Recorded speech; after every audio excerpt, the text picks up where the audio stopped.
Ayun. Ito. Okay. Bali, ito yung ibon na yan. Ayan o, ganda. Pinangalanan ko siyang Valentin Yun, ang ganda. 734. Kasi nung 660 kilometers, first time ko siyang isinampa ng ganoong kalayo. Grabe, lupit. 660 kilometers. February 14 yung date na yon. Siya yung kauna-una ang ibon ko kasi kala ko hindi na ako makapagpapaklak nun. Galing, no? Tibay. Then first clacker ko rin siya. First class. Ang galing. Ang galing!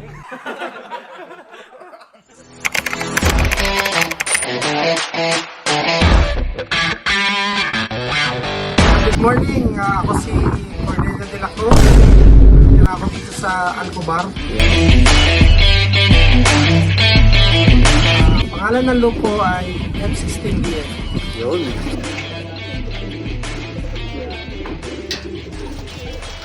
Simula ako pag-iibon, kung tatanungin mo ay dito sa Saudi Arabia, nung panahon ng lockdown. So after namin cleaning yung rooftop, doon ko naisipan na mag-alaga ulit ako ng ibon. Pero way back 1999, nag-re-race na ako sa Pilipinas. Yun, no? So isa kami sa kauna-unahang pigeon club sa Bulacan, which is BPA Yun. or Bulacan Pigeon Association. Dito sa last race, yung isa sa pinakamalayo na nalipad namin ay yung Sakaka. So hindi ako nag-entry nung Sakaka 1, so nag-entry ko nung Sakaka 2. Pinalad naman, out of 7, nakapagpaklak tayo ng 3 ibon.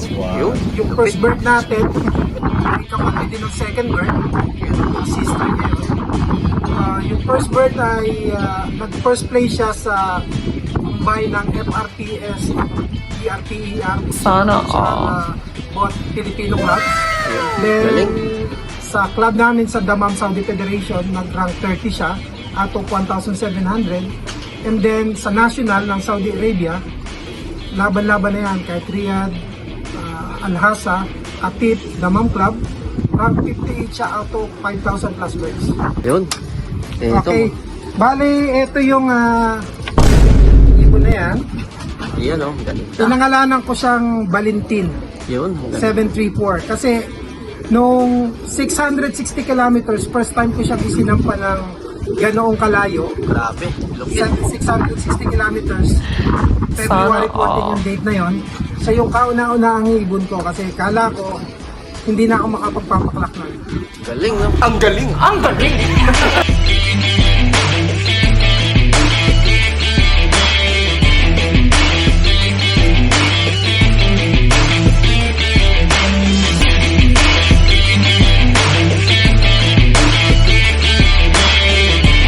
Tibay. Then first clacker ko rin siya. First clacker. So, bali yung achievement na binigay niyang boss, napakarami rin sa inyo. Mga naibigay niyo. Pumuesto rin siya sa PRTER North Derby Race. Lupit. Pumuesto rin siya. Tapos na lahat ng lipad. So, ito lang po yung boss na ano, yung na ibon na sakaka na sinakay nyo. Tatlo sila. Yung full sister niya, last year, na-finisher ko siya ng RR, 1,032 kilometers. Lupit. Then, nag-track rin siya ngayon, which is nahuli ko na kung paano yung magandang nutrition program, yung training program para sa kanila. Yung alam ko na long distance talaga na pauwi ko sila tatlo. Yun, ang galing. Puro clock pa sila. Puro clock pa sila. Galing Ito, talaga. 1,400 plus ang speed niya. Bali boss, matanong ko lang, ano pong gamit nyong linyada sa look nyo ngayon? Hindi ako more online, pero pagkakaalam ko, ang mga line na, bloodline na ginagamit ko ay usually na pumesto sa akin ay Dahi, then Abdul Ghani. Yun, mga local fancier po dito yan sa Saudi Arabia, no? Mga local na mga talagang mga veterano na sila Yun. sa pag-iibon. Bali, ano nga po pala boss, ilang linyada po ba umikot sa look nyo? Meron ako sa Saud line. Sa Saud line ko, more on Jansen, Yun. Banwan Roy, at saka John Arden. Yun, mga pure po yun at linyada talaga dito Yung sa mga Saudi. pinipili ko. At saka ngayon, meron ako mga bagong inquire ngayon. Oo. Which is tingin ko magaganda. Is ko sa mga ibon ko na magagaling, yung mga ram line. Yun, yung sikat na ramline na look. So, bossing, patanong ko lang, paano po kayo nagko-kondisyon para sa mga ibon nyo? Conditioning, start tayo sa breeding. May pre-conditioning, Yun. flushing, pre-condition mo, then i-breed mo. Yun. Huwag kang mag-breed at gagamit ng materyales na hindi healthy. Kasi bibigyan ka lang din ng palpak na ibon. Tama nga no, bossing. Diba? Kasi yung iba talaga, nagsisimula pa lang sa pag-breed na eh, no? So, then after that, nag-anak na yan, of course, doon mo sisimula na bigyan ng proper nutrition, especially protein sa pagkain. Then, bigyan mo rin ng supplement. Of Yun. course, yung maintenance mo, lalo sa Saudi Arabia, mainit ang panahon. Mhm. So, kailangan mahuli mo rin yung tamang diskarte, paano mo mami-minimize yung mga casualties ng mga mamamatay na ibon mo. Oo, sa bagay. Sobrang init, Sobrang init, eh, no? extreme heat. Bali, ano po, paano nyo po ginagawa sa medication nila pagka papasok na po yung... So, actually, nagme-maintain lang ako ng, let's say, apple cider Yun. or yung Abidres, pampataas ng acid.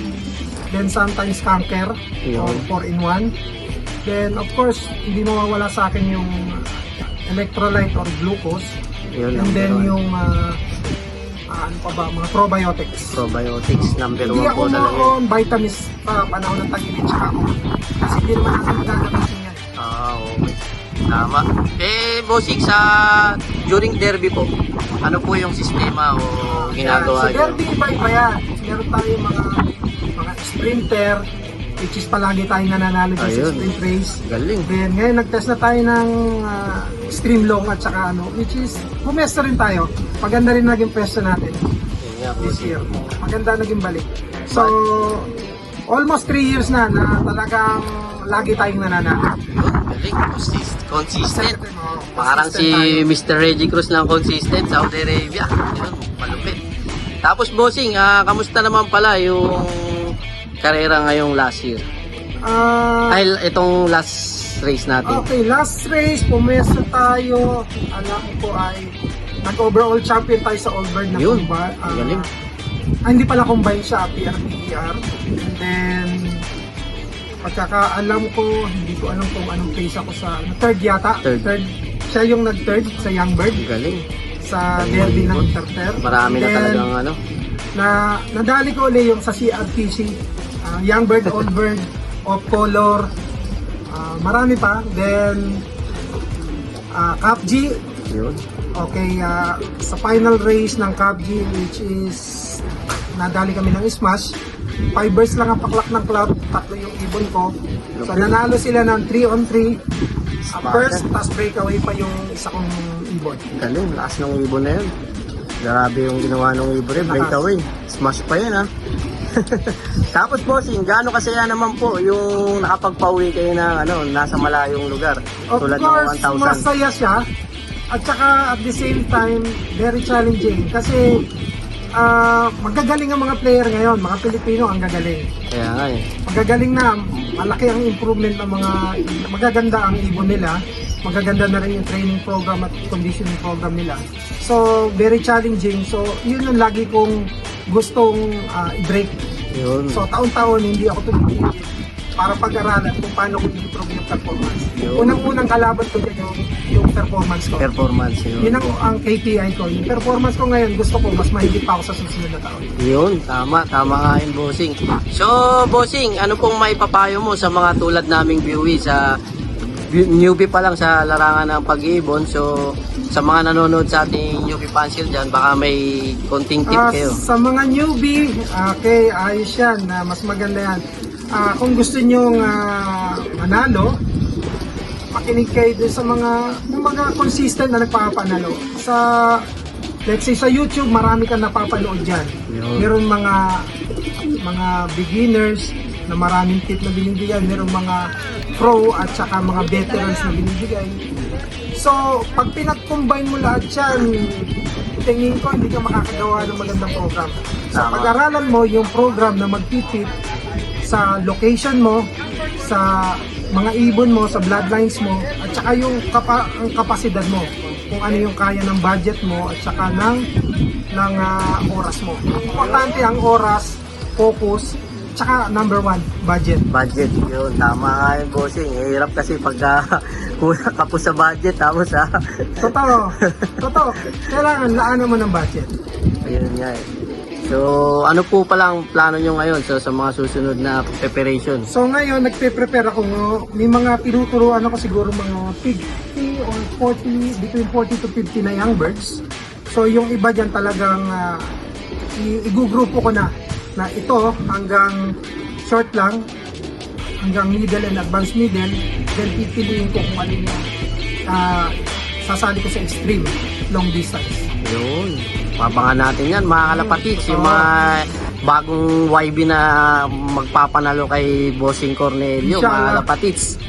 Sa susunod na season dito sa Saudi Arabia, yun, mga kalapatids. Yan po, si Bossing Cornelio, ang isang malupit na pansi dito sa Saudi Arabia. Maraming salamat po, Bossing, sa inyong mga salamat. tip. God bless po sa inyo. Okay, good luck. Thank you.